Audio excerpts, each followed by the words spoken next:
Hello, I'm Crafty Patti. I was wanting a few more different pages with natural dyes for a little junk journal I'm making for someone. So I thought it would be fun to do some bubble art. You can see some in the background here. And how fun is it blowing bubbles? Makes you feel like a kid again, right? So come and join me in my craft room and let's do some together.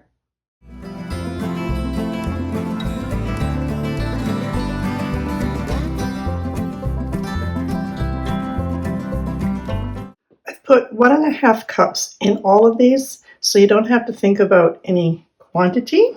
I'm going to put 1 tablespoon of Dawn soap.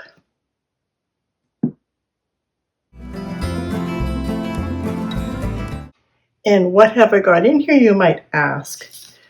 I had some old blackberries sitting in my freezer for way too long, so I threw those in a pot of water with a few little blueberries, boiled those up, so that's blackberry and blueberry.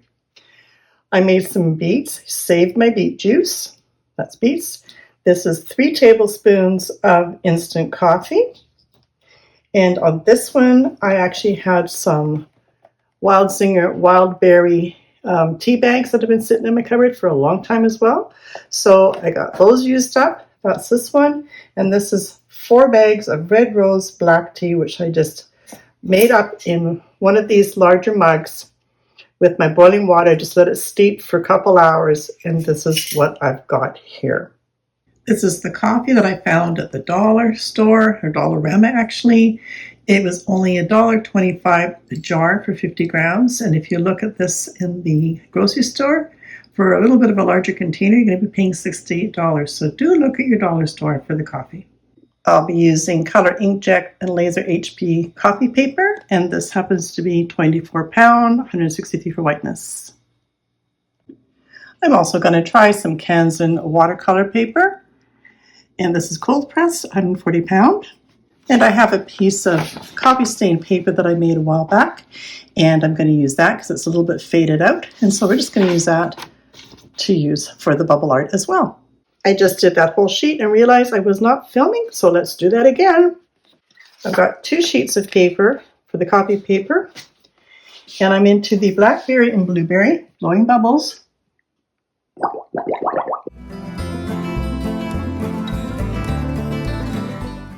Blow the bubbles until it domes up.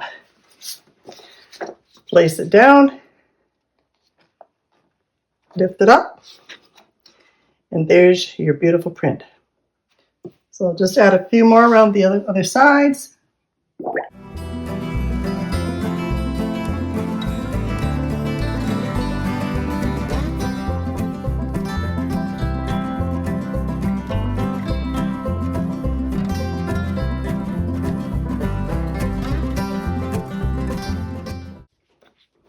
And there we go.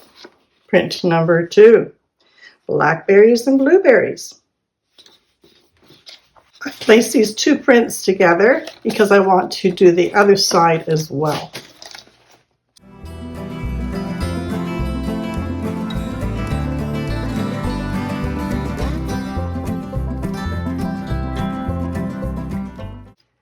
And there we go. We've got both sides done now. And I can do this side as well. And I did one on the watercolor for you, the watercolor paper.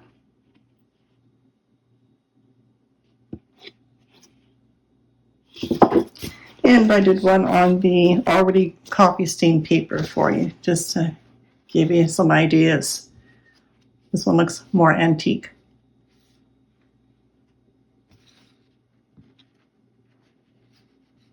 The process is the same for every die. Just make sure you stir it first, blow the bubbles so it domes, and place on your paper. So I'm going to probably speed up this video, and then I'm going to show you the end results, because I think you've got the idea of blowing bubbles. This is the tea, and it's coming up on the faint side, but sometimes that's what you want for your junk journals. You want a nice, calm background. You don't want a lot of color. This was the coffee, and I was surprised it didn't come out better than it did. That was with 3 tablespoons instant coffee. I just mixed up 3 more tablespoons just in a little bit of water so I could add it to this mixture.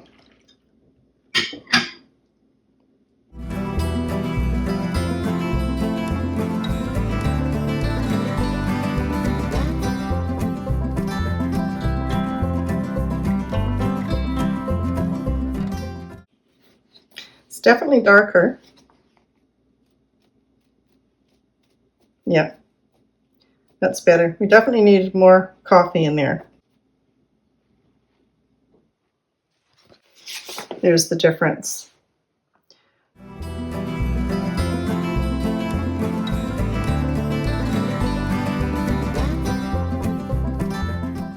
The wild berries in your tea, very, very, very faded.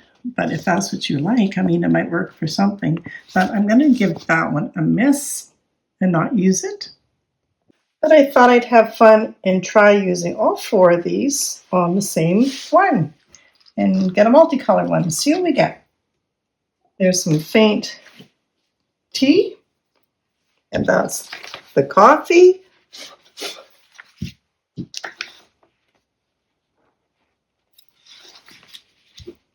Gorgeous. This was the blueberries, and this was the beets. So I'm just going to have fun and kind of go a little bit more with all of these and just layer it up and see what we get. You're probably saying, okay, I think it's time to stop. Yep, you're right. It is time to stop. But you can see how if you layer with different colors, you get more dimension. So that's beautiful as well.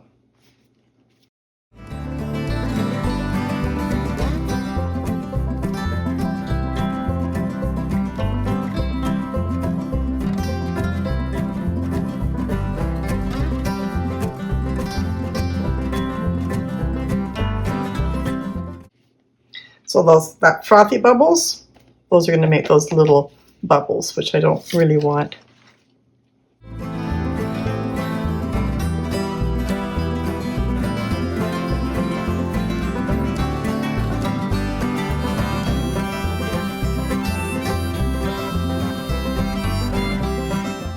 Another thing you can do is if you want some more coffee stained edges, you can dip a foam brush into your coffee.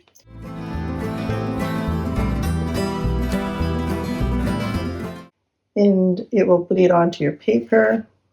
You don't need a lot, just enough to cover the sides. And you might be cutting down your papers to fit your journal.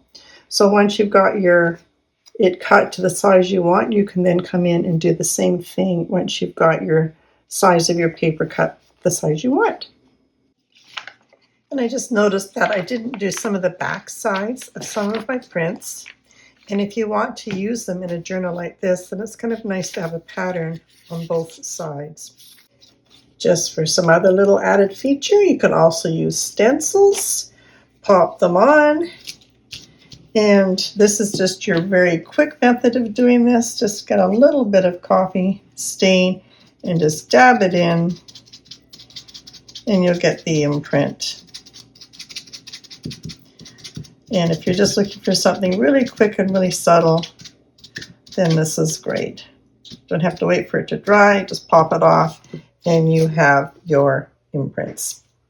Just another idea for you.